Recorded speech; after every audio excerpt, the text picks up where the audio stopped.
Ang video na ito mga kaubayan ay tungkol sa vitamins na gulay.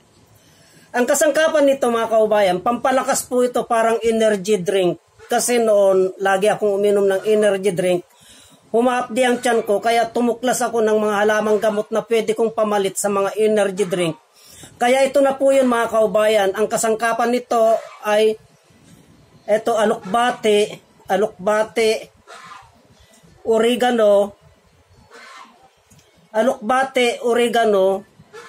at talilong.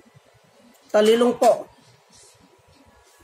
Alokbate, oregano at talilong at honeybee. Tignan nyo po mga kaubayan kung paano ko po lulutuin ito. Lulutuin ko po ito pampalakas po ng buto. Ito po ay papakuluan ko, ilalaga ko lamang po ito, saka ko titimplan ng ganito. Malakas pong vitamins yan mga kaubayan. Ilalaga ko po siya. Tignan nyo po kung paano ko ilalaga. Ito, ilagay ko po siya dito mga kaubayan at papakuluan ko po siya. Ilalaga ko po yan. Ulam ko na po ito. At gamot pa, vitamins pa po ito mga kaubayan. Ito, ilalaga ko siya sandali mga kaubayan.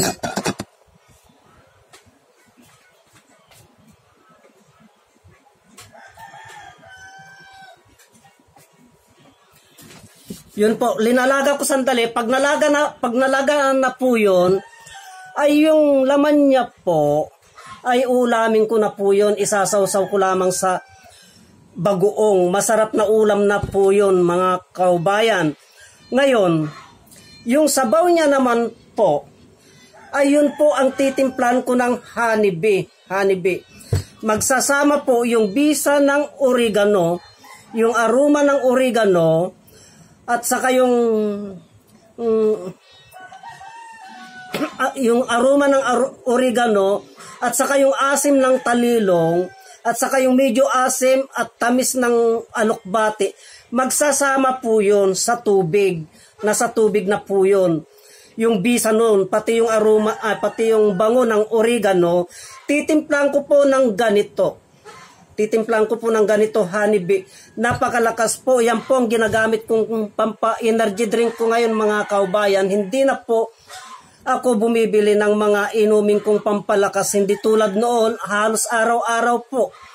Araw-araw po yan. Kaya lang nakakaramdam po ako ng panghapdi ng tiyan. Kaya itinigil ko po yun at tumuklas po ako ng mga halamang gamot na pamalit po sa aking iniinom na pampalakas mga kaubayan. Tignan po natin kung luto na po. Luto na po siya mga kaubayan. Ito na po ngayon ang kanyang itsura. Tignan po natin. Ang bango po. Nagsama po yung aroma ng yung bango nitong oregano at talilong, alokbate, sama-sama na po sila mga kaubayan. Ito na po ang itsura nila. Pagmasdan yung maigi mga kaubayan, ito yung talilong, ito yung oregano. Yan ang talilong, yan ang oregano. At ito naman yung alokbate. Yan, mabango po ang amoy nila. Yan. Isasawsaw ko lamang po sa bagong yan at ulam na. At itong sabaw niya naman po mga kaubayan, ito po, ay siyang titimplahin ko po, ito, na gawin kong energy drink. Ayan po ang kulay niya, oh.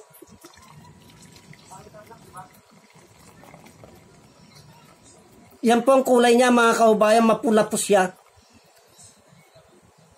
Ito. Tignan po natin.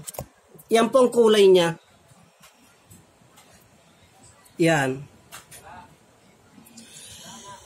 Isasalin ko po sa baso yan at titimplang ko po para makita nyo po ang itsura niya mga kaubayan.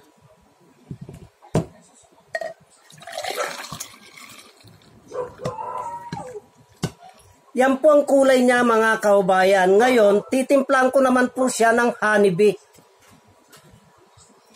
Bali, isang kutsarang honeybee lamang po mga kaubayan ang linalagay ko para sa akin. Yan po isang kutsarang honeybee lamang po. Ito po, isang kutsara. Ayan po. ititimpla ko po dito. Pwede naman ninyong gawing 2 kutsarang honeybee sa isang basong ganito. Kaya lang po ako, 1 kutsara lang ang linalagay ko mga kaubayan. Huwag nyo pong papakuluan itong honeybee kasi mawawalaan po ng bisa. Pag linuto nyo po ito, mawawalan po ng bisa. Kailangan ganyan lamang po yung sabaw niya. Doon nyo po itimpla mga kaubayan. Yan po, mag-iba pong kulay niyan. Hindi tulad ng dati yung kulay niya kanina. Medyo mas pinapapula pa po ng honeybee. Kayang magiging lasa nito mga kaubayan ay masarap po. Nagsama po yung bisa ng alokbate, itong aroma ng itong oregano at saka itong talilong. Nagsama-sama po yan. At itong honeybee, napakasarap po. Depende po sa panlasa ng tao yan. Pero para sa akin po, masarap po, parang energy drink din po. Yan po. Parang energy drink din po. Ganyan po ang ginagawa ko. Linalagay ko sa rep ito. Ngayon, pag linagyan nyo ng mga 2 kutsara o 2 kalahati o 3, kung ano po yung tamis ng energy na ininom natin, ganun na ganun po. Sa akin po, hindi ako gaano sa matamis. Okay lang po yung mga ganitong panlasa sa akin. Malakas na sa katawan to, pampalakas po sa katawan kasi ito na po ang ginagamit ko noon. Kaya hindi po ako naubusan ng honeybee. Yung purong honeybee po lamang mga kaubayan, wag po yung hindi purong honeybee. Kailangan yung purong honeybee. May kamahalan nga po, pero sigurado naman po tayo. Kaya pakishare naman po ang videos nito para may malaman po ng ating kaubayan kung paano gumawa ng pampalakas sa katawan. Marami pong salamat.